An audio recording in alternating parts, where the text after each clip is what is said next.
you are not familiar, it is an organization, nonprofit here in Minnesota that deals with anyone impacted by cancer. So we offer free support to literally anyone impacted by cancer, whether you're a friend, family member, the person going through cancer, in different pillars. So like healthy lifestyle support groups, things like that. And it is all free 99. So I am the program director there. And here's just a picture of our mission. So I have a PowerPoint up, but really, I really like to make my presentations more conversational than anything. I like for them to be really relational.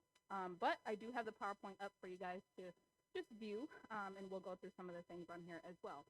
But again, our mission to ensure that all people impacted by cancer are empowered by knowledge, strengthened by action, and sustained by community. Gilda's Substance Cities.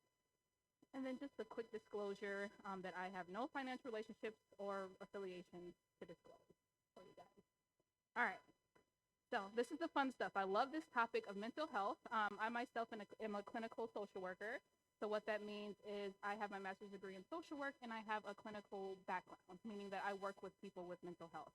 So prior to coming to Gilda's Club Twin Cities, I was actually a mental health therapist full-time at one of our hospital systems here in Minnesota.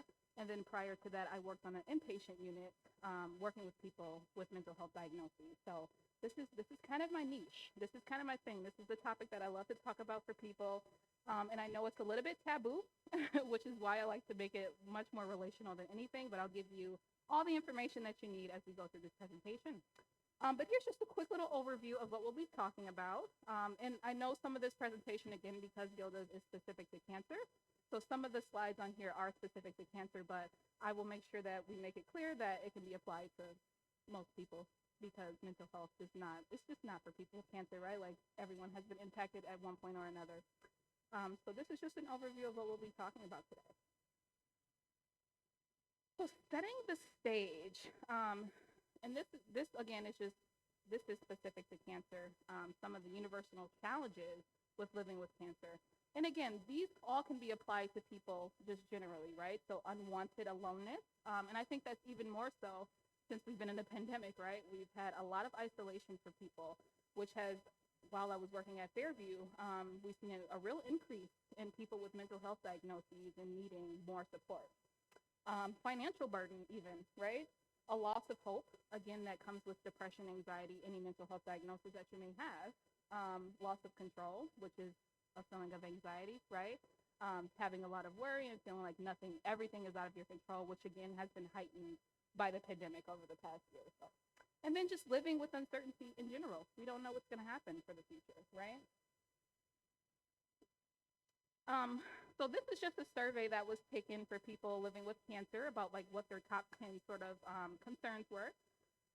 So as you can see, eating and nutrition, cancer progressing, again, these are specific to people with cancer. So we'll just glide over those a little bit and get into the thick of things. And then this is just another survey with some numbers up here for people who were giving a survey about levels of like anxiety and people who are at risk for anxiety and depression, people living with cancer when it comes to mental health. And same thing, just another one. All right. So living with uncertainty, what does that even mean, right? So worried about what lies ahead. Again, I cannot reiterate this enough. The pandemic has worsened it over the past year and a half, right? Because we don't know what's going to happen. I think we're even seeing that now, right? I think we had a lot of hope that maybe in 2021 the pandemic would sort of pass, and then when that didn't happen, it brought a lot more of uncertainty in our lives. So, and then fear of like different treatment stopping, again, that is specific to cancer, and then fears that treatment will not work generally. And so here's just another statistic, again, specific for people with cancer. So unmanaged distress, untreated depression, unrecognized grief, limited social support. So I want to stop here really quick and just give you guys a quick story. Again, I want to make this as relational as possible. So I get the question a lot about why did you become a social worker? And honestly, I couldn't answer it at first. It almost felt like a calling in a sense, right? Like sometimes you feel like you just want to help people, don't know what that capacity looks like. And I think for me specifically, there were things that I experienced that I couldn't really explain, that I didn't have words for. And social work sort of gave me a way to have an explanation. So as a little bit of self-disclosure, I came to Gilda's Club Twin Cities because I was dealing with my own grief. My mother, who was diagnosed with metastatic breast cancer, back in 2016, passed away in 2018. So really, it was a lot of compounding grief that brought me to Gilded Club Twin Cities. But even prior to that, I lost a grandmother to cancer as well. But even prior to that, I had experiences with depression on my own. But it wasn't really talked about in my household, in my family, so I didn't know what I was experiencing. It felt a lot like a sadness, but a little bit more than a sadness. So a part of what I want to do here today is sort of dispel what depression and anxiety looks like, right? Because it is a little bit more than just feeling sad. Depression can look like a lot of things, right? It can look like the worry. It can look like the loss of hope. It can look like functioning going down. And those are all the things that I was experiencing, but again, did not have the words to really explain that. And then going through the cancer journey with my mother, I'm like, all right, this looks familiar. So social work really gave me the information that I needed for that. But then on top of that, there was grief. I think we have a notion about what grief looks like, which again can look like sadness from losing something, which we all have lost something over the past year and a half, right? We've lost any of the plans that we had during the pandemic. We may have lost people that we loved. But on top of that, right, it was compounding grief with depression and anxiety. So these are some of the things that deplete our resources, which would be the unmanaged distress, the untreated depression, unrecognized grief, and limited social support, which we, again, have seen a decrease over the past year and a half. So distress, again, it's specific for cancer in this presentation, but applies to most people. But just generally, it can bring a lot of like emotional, physical, spiritual, and practical concerns when you are distressed, right? Emotional distress is often ignored. I think we've gotten accustomed to just putting our head down and sort of grinding through, especially if we are not familiar with what depression and anxiety is. But really, we need to sort of dispel what that means, right? We need to dispel and sort of be able to recognize when we're feeling that distress and what that can do to our bodies and our mind when it's not addressed. So please, please, please, please, please, I cannot say it enough, do not ignore it. When you are feeling something, we have to be able to address it, right? Because again, unresolved grief, unresolved distress can lead to other issues, right? Like either physical, emotional, spiritual, whatever that looks like. All right, so here is a little survey. We'll just jump right over that. We don't need to do that. All right, the burden of positive thinking. So this is another thing that I want to address, right? Because I think when we think about depression and anxiety, we think, okay, I can just grind through it, put my head down, grind through these feelings because they'll pass eventually, right? And I just need to stay positive. But there is a such thing as toxic positivity, right?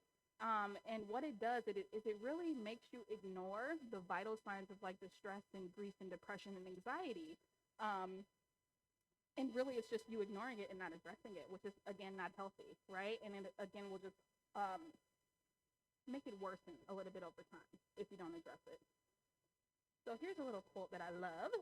It's bad enough to have cancer, but when all of your family and friends are saying that you have to be positive and you have to fight this thing and the patient is exhausted and beaten up by the treatment, it seems to me that adding that burden to be positive was just ridiculous. And I can tell you many instances in my life when I was going through my own depression or my mother was going through her depression, when people would tell me, just pray through it, right? Which I am a believer in prayer and meditation and all of those things. But also, is it realistic to only think positive about things? I think two things can be true at once. You can be sad, right? Like you can feel a way that you have cancer or going through depression, anxiety, but also acknowledge it and then also do something positive for yourself, right? And not only the positive, the toxic positivity. So here is an image that I really love, which is the burden of positive thinking, right? It is the inability to acknowledge that cancer is a difficult and frightening experience. Again, you can apply this to your own life, whatever that thing might be. It might not be specific to cancer. And then the assistance that you have to put on a happy face. Oh my gosh. As a mental health professional, we always say it's okay to not be okay. And I live by that saying, and I know you guys have probably heard it many times and many times over, but it is true. It is okay not to be okay. And you don't have to put on that happy face, right? It almost feels inauthentic when we do have to do that. And then feeling guilty because you are unable to maintain a positive attitude. I think that is one of the burdens of that toxic positivity is when you have to pretend so much again, it does not feel authentic. And then you have that guilt that sort of builds up because you're like, oh, I should be able to feel positive about these things, right? And really, that's just not how humans are programmed. It's okay to be able to acknowledge when you're going through something hard. And then the belief that a wide range of emotions is unacceptable. Again, that's a myth. We're all humans. We have a large range of emotions. And I think that's one of the things that I love about people generally, right? We're all so complex. None of us are the same, right? And it's okay to acknowledge and accept the emotions that we have as human beings. And so give yourself that grace to be a human. So this is just a reflection piece that is a part of this presentation, which we can skip over and go right to what is depression. So we talk about depression, but really what is it? And I think this gives us a really good overview of what it actually is and what it can look like for people. Again, everyone's experience with it is different. So everyone can feel sadness at times, but however, not everyone has depression. So again, there is a distinction between just being sad and depression. Depression comes with a lot of other symptoms in relation to the sadness, right? So it could be a feeling of hopelessness, right? Even in some severe cases, it could be really intrusive thoughts, right? About like wanting to harm yourself or wanting to harm others. It could be the loss of functionality, not being able to get out of the bed, right? And depression is generally characterized by depressed mood or loss of interest or pleasure. And then symptoms must be persistent over the same 2-week period. So it's not just a day or two, right? And they can start off really severe and lessen over time, but it does have to be, in order to be diagnosed with depression, it does have to be consistent over a 2-week period. And that is more so for like a clinical therapist to diagnose you, right? Like that's the standard for you to actually be diagnosed with depression for like your primary care doctor or your mental health therapist. And then symptoms must cause clinically significant distress or impairment in activities of daily life. So again, let's say that you're a gardener and you garden every day, and then all of a sudden you stop doing that, and slowly you can't even get out of bed. That would be considered one of those really significant, clinically significant impairments. What does it feel like? It can feel different for everyone, right? So again, those feelings of sadness, that hopelessness, irritability is a really big one. I think when people think about depression, it's mostly the sadness, but I think we neglect the fact that irritability is probably one of the biggest ones with depression, especially if it's outside of your regular personality. The feeling of numbness, feeling like you just can't feel anything at all. And then worthlessness is a big one as well. And then physical symptoms, loss of appetite, insomnia, hypersomnia, sexual problems, fatigue. One that I have seen in my work is really that hypersomnia. That's one of the more frequent ones that I see is people saying, I'm so tired, but I sleep 10 hours a day. I wake up and I'm so tired, so I go back to sleep. That's a huge sign of depression as well. And then the inability to actually fall asleep and stay asleep is a good one too. What is not included on here is racing thoughts, rumination over things, whether it be your problems, whether it be, whatever, but not being able to like turn your brain off is also a sign of depression and also anxiety. So behavior symptoms, loss of interest in activities that you used to enjoy, frequent crying, withdrawal from friends and family, or loss of motivation to do daily activities are also some pretty common signs of depression. Cognitive symptoms, focusing, difficulty making decisions, memory issues, and then again, those intrusive or negative thoughts. So all of these are like the most common symptoms of depression. It is not all inclusive, just so we are aware. And again, it looks different for everyone. So you can have one symptom but not the other. So again, a part of my job is to make sure that people know that this is common. Depression and anxiety is common. There are a few different ways that you can be predispositioned for depression, right? There's a biological component of it, right? There's a situational component of it, but it is common. So, and specifically for cancer patients, 15 to 25% of cancer patients experience depression, and it affects patients with cancer 2 to 3 times more than the general population, which is understandable. And men and women equally are affected by cancer.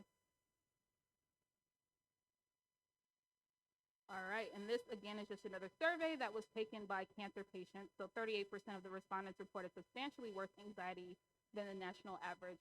Again, these are people who are impacted by cancer going through cancer treatment, just so that we know. All right. This is also important, right? So if you feel like you are having symptoms of depression, I'm not sure what it's like now. I haven't been to the doctor in over a year because of COVID, but it is important that you tell your healthcare providers, right? Either your primary care doctor, if you have a psychiatrist, if you have a nurse practitioner, if you have a mental health therapist, it's okay to tell them that you are not feeling like yourself, right? I know that there are certain surveys that they give you at the doctor. I think one is called the depression screening or the GAD-7 general anxiety disorder screening. Ask for those resources, right? Ask and have these conversations with people. It's okay to do that. It's difficult. I don't want to minimize how difficult it is to have these conversations, but it is important for your overall health and well-being. All right. So what do we know about depression, right? Behavior therapy, behavioral activation, the cognitive therapy, interpersonal therapy, problem-solving therapy, exercise, mindfulness interventions. So these are the ways that we can treat depression. And I would even go as far to say anxiety as well, because sometimes they do really coexist. Medications. This is a big one that I've seen with clients, especially clients who are new with mental health therapy and getting to know what depression and anxiety is. Medications being very, I don't know, there's a myth that, if once you get on an antidepressant or an anti-anxiety medication that you'll have to be on that forever, which is just not true, right? The medications really serve as a way for you to get over that initial hump of having those symptoms so that you can get better. But I think medications paired with other ways to treat depression is really effective, probably the most effective, right? So medications with exercise and mindfulness activities, things like that will really help treat depression and anxiety. Oh, and just people really should know that if you are on an antidepressant medication, it's not something that works immediately. You won't feel the effects immediately. It does take about 3 to 6 weeks for you to start to feel a little better, which is why we do recommend that you do things like mindfulness and exercise with it, because I think exercise is probably the number one thing that helps you feel better. You'll feel the effects right away after you exercise. All right, grief and cancer. So grief is a subject that I have a lot of experience with. Again, I want to make this as relational as possible, and for me, that is being disclosing things about myself, right? Because we don't know each other yet. But grief, I have had a lot of compounding grief. I told you guys about my mother and my grandmother who both passed from cancer. And then in 2018, not only did I lose my mother, but I also lost my uncle to heart disease. So grief has been a long part of my life, and it has changed over time what it looks like. But what I've learned is that it is treatable, it's doable, and although it might be a part of my life forever, I can live with it, and it can be compounding, and it's very complex. So I just want to make that very clear. This, again, will be specific to cancer and grief, but it can apply to anyone's life. And so here's a really good quote. I love it so much. We shake with joy, we shake with grief. What a time they have, these two housed as they are in the same body. I heard a quote, and I can't remember the person who said this quote, but it was to the effect of grief is just love, right? Grief is the love that we have for someone still left in our body. And I was like, that makes so much sense, right? So grief and cancer. Living with loss, what does that look like? Living with loss, disenfranchised grief, complicated grief, anticipatory grief, ambiguous loss. I think we, again, have these are the different kinds of loss and grief that you can deal with. I think we all have dealt with a lot of the ambiguous loss this year. Again, I think we can relate with the pandemic, not knowing what was going to happen next, wanting to be hopeful, but also not knowing what was going to happen. And then the anticipatory grief, right?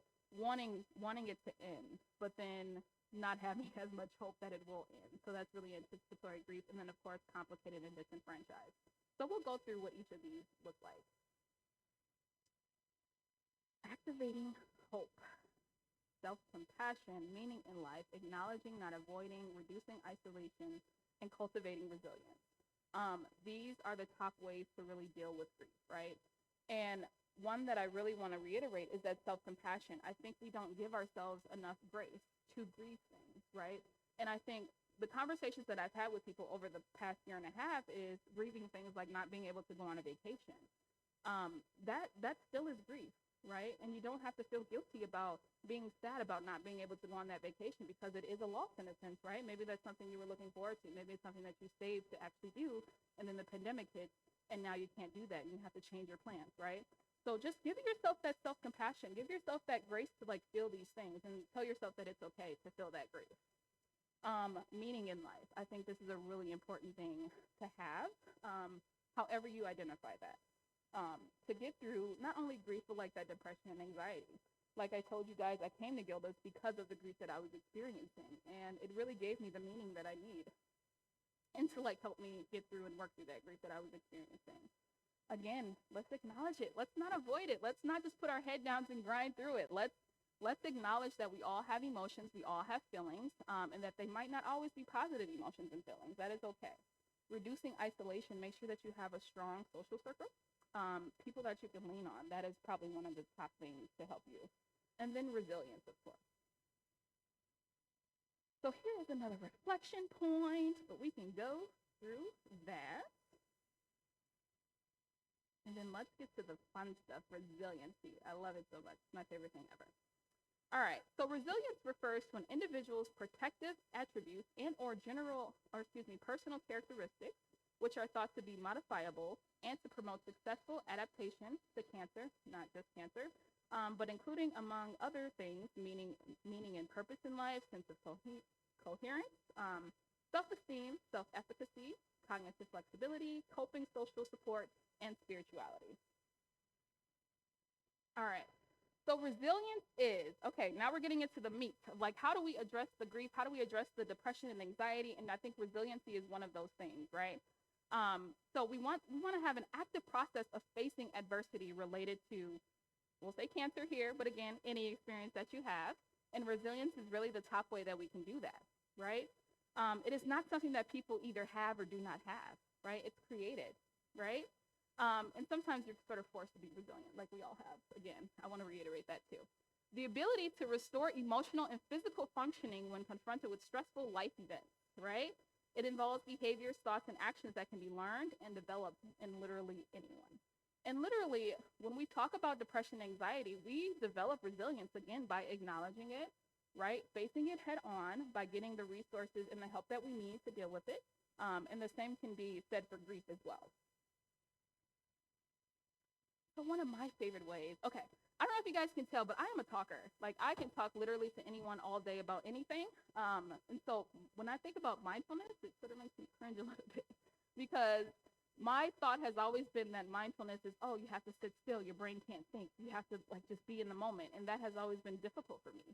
But really, that is not what mindfulness is. And it is a skill that can be learned. So I did not have this skill when I was younger, and I'm admittedly still learning how to use mindfulness, but I do use it in my day-to-day.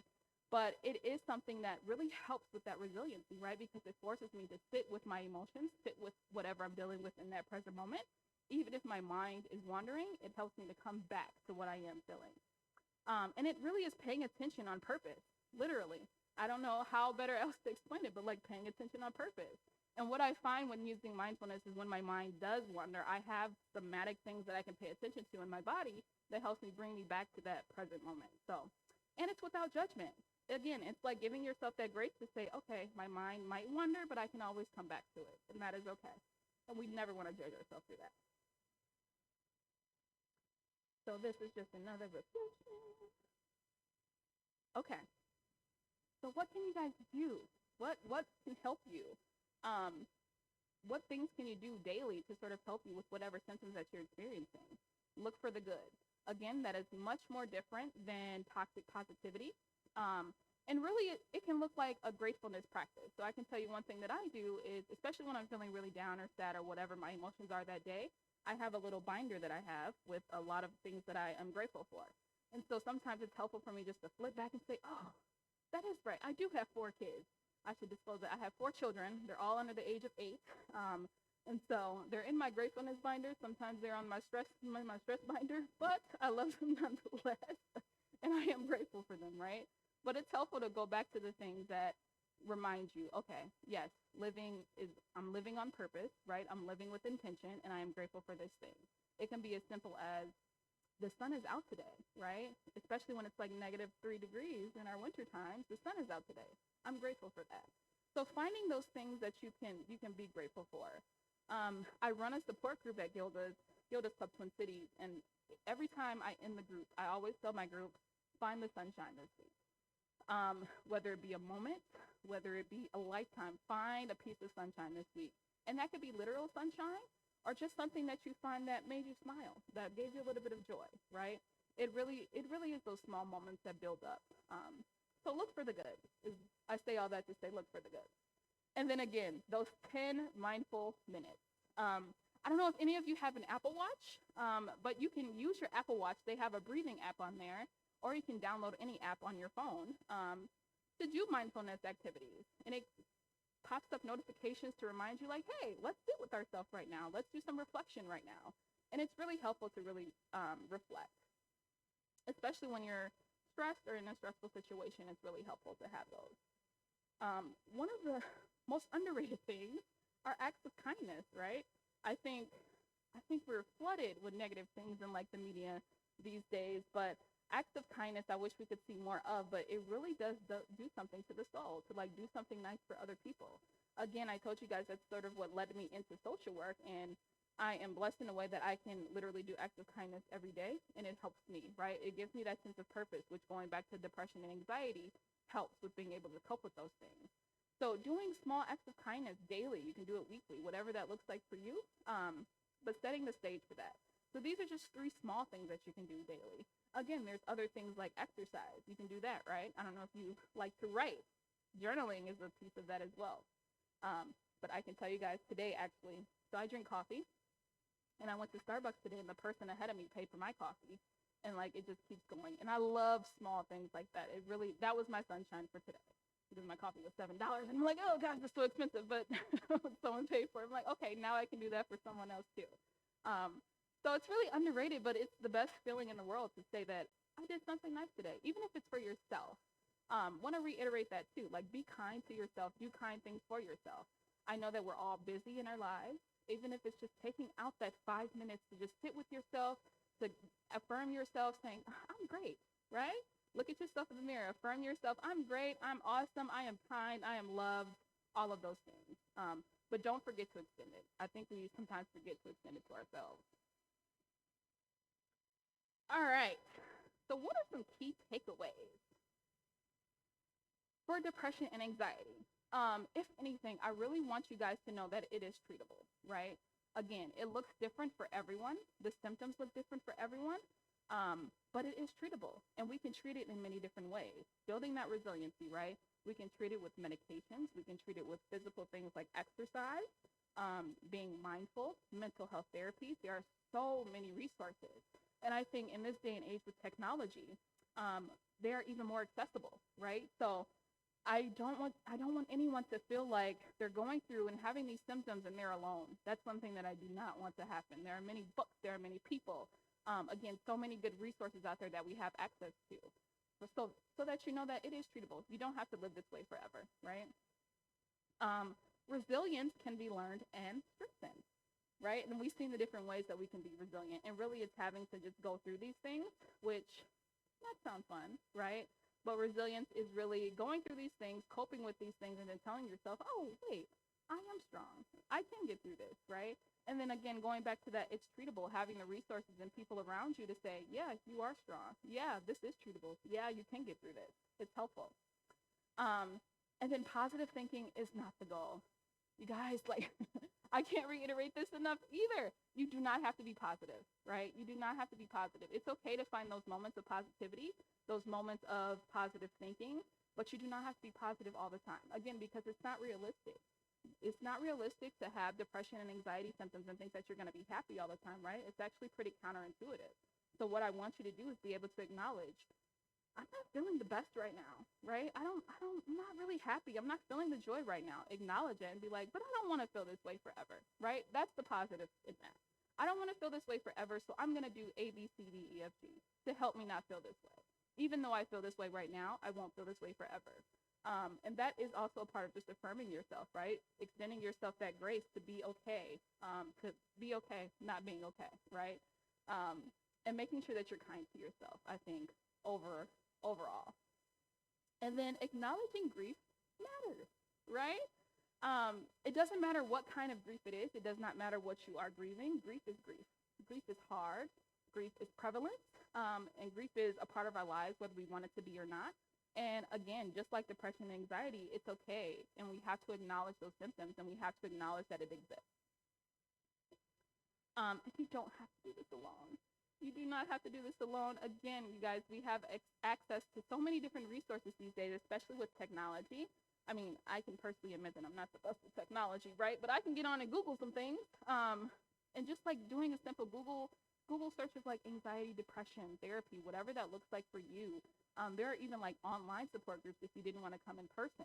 And I think one of the sunshine pieces of COVID is that we have more things virtual, right? Like we can do it in the comfort of our own homes instead of having to go out, right? And so the support is there. We just have to be able to be brave enough to access it. And I think for point number 5, again, is being able to have these really brave conversations with our healthcare providers. Again, whether it be a psychiatrist, whether it be your primary care provider, nurse practitioner, mental health therapist, whomever, even a friend. I tell my friends all the time, use my therapist, even though I pay a therapist, right?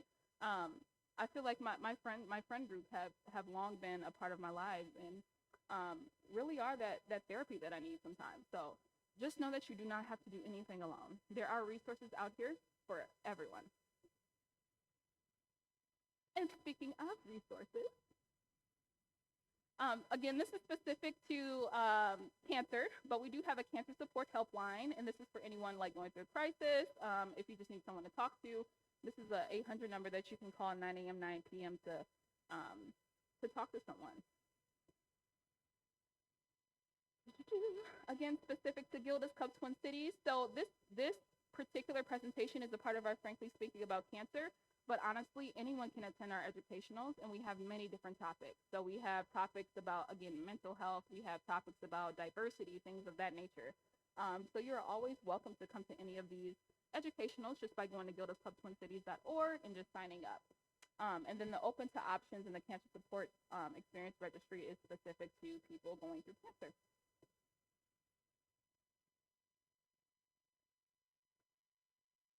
All right. So the end of the presentation. All right. So again, I want this to be relational. I know I went through that super fast, and a lot of the slides are specific to cancer. So if there are any questions, I would love to answer them, whether they're specific to cancer, depression, anxiety, what other mental health diagnoses. I am here. I am a resource myself. Yeah. Are there any questions? Oh, yes. Yeah, that's a really good question. So the question is, how did I recognize that I had depression? So I can say my earliest memory of having depression was when I was 14.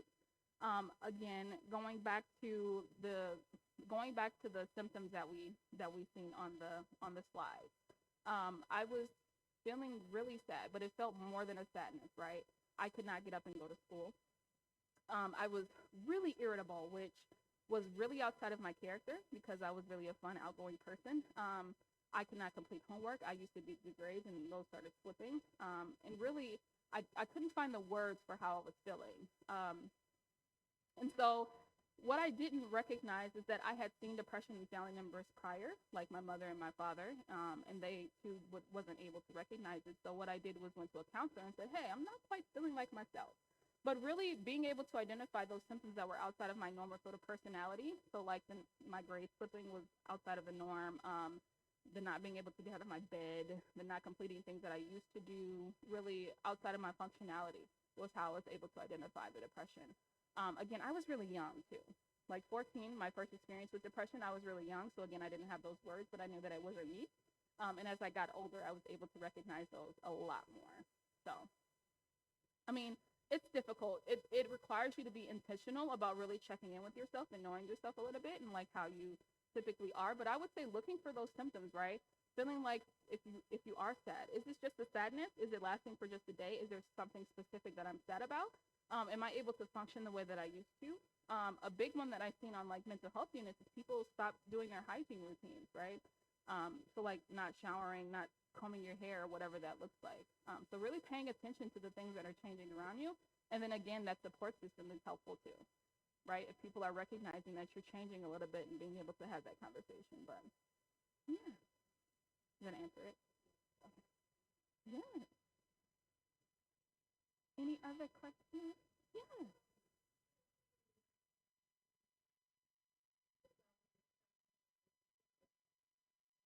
Mm-hmm. Yes, yes, yes, yes. So I think irritability and anger is one of those things that is really underrated when it comes to depression. I like to tell people, I tell my clients generally that anger is just a front. Anger, there's always going to be something underneath the anger. It's just presenting as such, right? And so with depression, the anger usually comes out because number one, we are having all these feelings, right? But maybe we're not necessarily able to identify what these feelings are, which is frustrating, right? Not being able to identify and sort of say what you're actually feeling. So with depression, irritability and anger is actually one of the top things that I look for, right? Especially if it's outside of your character to be angry. It's one of those things that you want to look for. And I think the irritability specifically with depression will look like lashing out on people, right? Lashing out on people. It's really a projection of what you're feeling, but not really able to identify it. So an example of that would be I went through a postpartum depression after I have twins, 4 kids again, you guys. After having my twins, I went through a postpartum depression, and I would like really lash out at my husband for the smallest things, right? Like, oh, you didn't sweep the floor, and I'm like completely going off, and that was way outside. It's like projecting things that it's like having a reaction to something so small, right? The reaction does not fit the crime or does not fit the action, right? So it was really big. My reaction was really big for this tiny thing that could be easily reconciled, right? So looking for things like that when it comes to depression.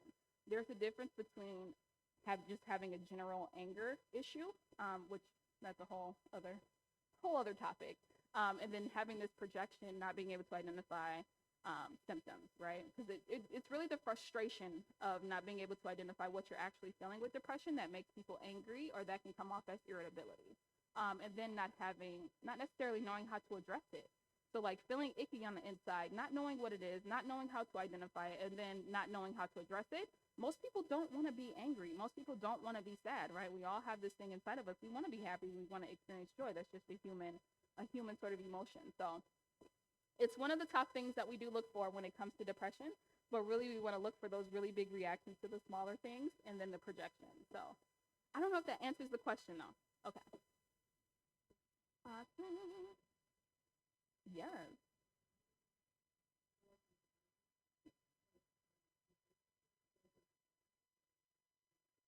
Mhm. Mhm. Yeah. For anxiety. Yeah. So anxiety is okay. I will say that anxiety usually coexists with depression, and the symptoms definitely overlap. Um, so it does take some deciphering about whether you're experiencing depression or anxiety, or if you're experiencing them together. So for most people, anxiety can come out as like your brain not being able to turn off, right? Ruminating over things, worrying all the time about things. Some people even have like somatic sort of symptoms. And so for anyone going through anxiety and not being able to recognize that, that's where that mindfulness really comes in, and being able to check in with yourself. Being able to sit, okay, like where am I feeling these things? What's my brain doing? And one of the top things that I recommend for anxiety is really journaling, right? Again, because the top symptom for it is that rumination, all those thoughts. So putting it on paper and then having someone like a mental health therapist to help you decipher what's actually going on the inside is helpful. I even recommend something called bullet journaling, which is helpful for people with anxiety, just to like write down words, literally in bullets. How am I feeling? Sad, nervous, angry, happy, whatever that looks like. And then again, going to a mental health professional to help you sort of to get those things out, right? To like really decipher what's going on. And so with depression, or excuse me, with anxiety, it's going to be the most helpful to be able to sit down with yourself, right? Write these things down to be able to identify what they are. I think that's going to be the first component, but really getting a mental health professional to help you get through it. But it's difficult because you do have to have that little bit of bravery to really say something. Because I do think a lot of people have anxiety, just don't identify it as such because it looks so differently for everyone. But I would say the top thing for me would be journaling. Really sitting down and seeing what comes out when you sit down and write, for sure.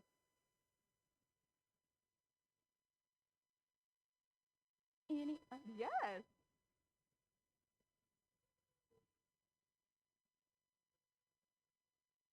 yeah. I love this question. Yes. So I'm not a scientist or a doctor, but there is a genetic component. Um, and there has been research saying that some people have more of a predisposition to have depression and anxiety. I can say for my family that that is a thing. Um, so I can trace from my great grandmother who recently passed over the summer, all the way down to me, right? And I even have a child who's like incredibly anxious.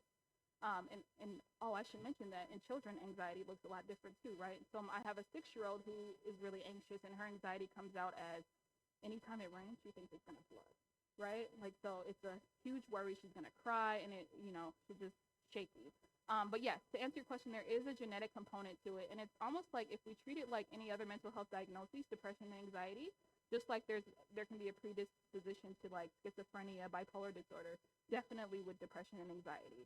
And that's actually how a lot of psychiatrists sort of go through your family history. It's helpful to know that information if you have had someone in your family who has had any of those diagnoses, because it's easier to diagnose you. There is some science behind it. So, and that's sort of how they trace it and be able to diagnose you, especially with medications. So if you've had someone in your family who's had anxiety, depression, being able to disclose that, and if you know like what medications they were on, it's likely going to help you as well. So definitely a genetic component. Hmm. Which was interesting for me to learn. I'm like, oh, so I'm not crazy. Oh, okay, great. That's awesome. It's helpful to know that you're not crazy.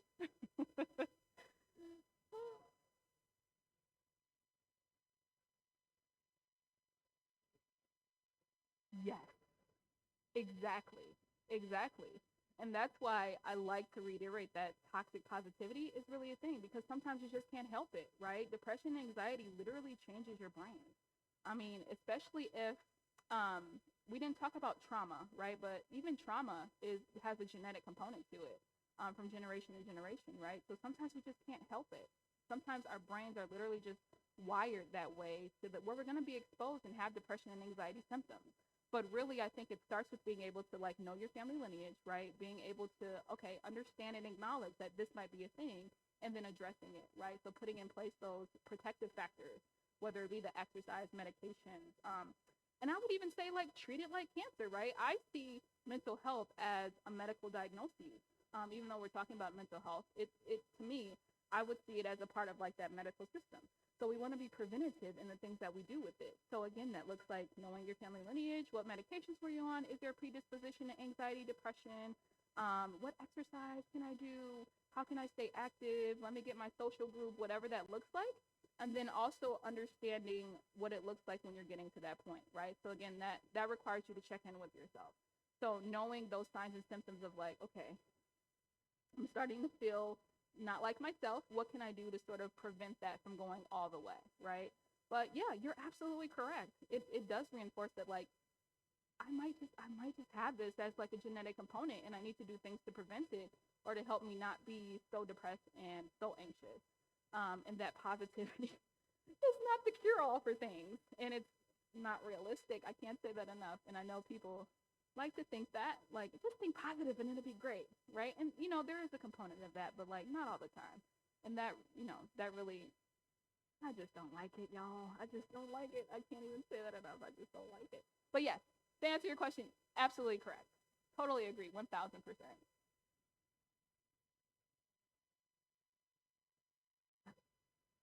Any,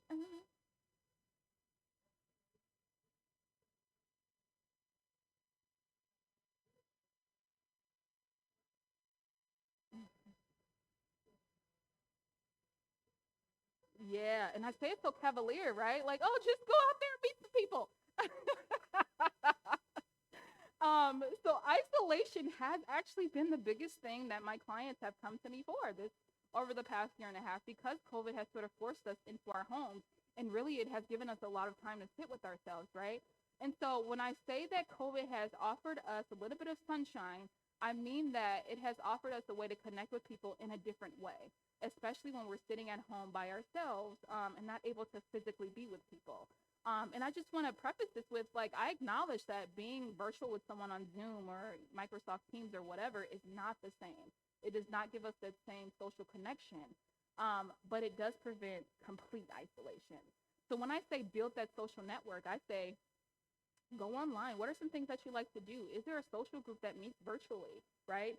Organizations like Gilda's Club Twin Cities offering virtual like support groups or virtual sort of social groups that meet over Zoom, whether it be just like once a week, if it's weekly.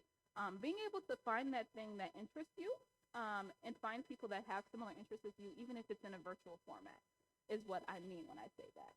Or even if it's not going to be social, again, getting like a mental health therapist, that you at least have that really consistent support, and you have something to look forward to, so that you're not isolated 24/7, 365, because that is not healthy, and that can literally, humans are just not, we're just not built to be by ourselves. We're just not, right? So I think finding that connection with people, even in the virtual format, is going to be helpful to help prevent that isolation, even if it's not every single day. Having something to look forward to, right? Having something to looking forward to being able to connect with someone in interest or something, even in the virtual format, is what I mean when I say that. Again, not easy, but that's when we have to tap into those resources, right? Tapping into your nurse practitioner, tapping into your primary care physician. What resources are out there so that I can connect with people and I'm not so isolated? And I know the Twin Cities we have a lot of, we're actually one of the better states with resources for virtual connectivity. So, yes, that is such a good question. Yes.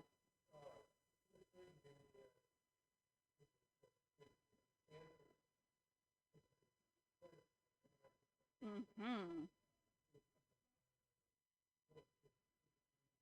Yes.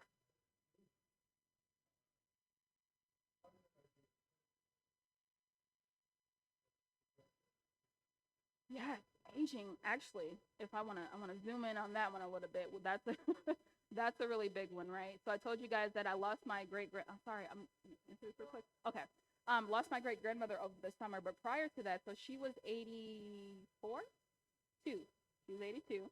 And prior to that, she had experienced depression, not really identified as such, right? Because you're 82, you've experienced a lot of life, you've had a lot of loss. And for her, going to mental health therapy and doing these things like virtually really wasn't a thing, right? So when we talk about depression and anxiety, it can present in people who are aging much differently. But again, there are resources. So I know specifically Fairview, they have specific support groups for people who are in that aging community, right? There are organizations in the Twin Cities where it's like caregiver, I don't want to say caregiver, but maybe like, not even mentor, what do I want to call them? Like peer support almost, where they would like come into your home, be a friend. They have like animal support for people with aging in the Twin City, organizations that do that, come into your home so that you're not so isolated. Um, but I think it's a lot more difficult to really penetrate with the aging community with depression and anxiety, right? Because not really accustomed to identifying it as such. There might be shame associated with it. But I think framing it as, okay, we're going to be social, right? Framing it as this is just a way for us to connect with one another, so that you're not isolated in a sense.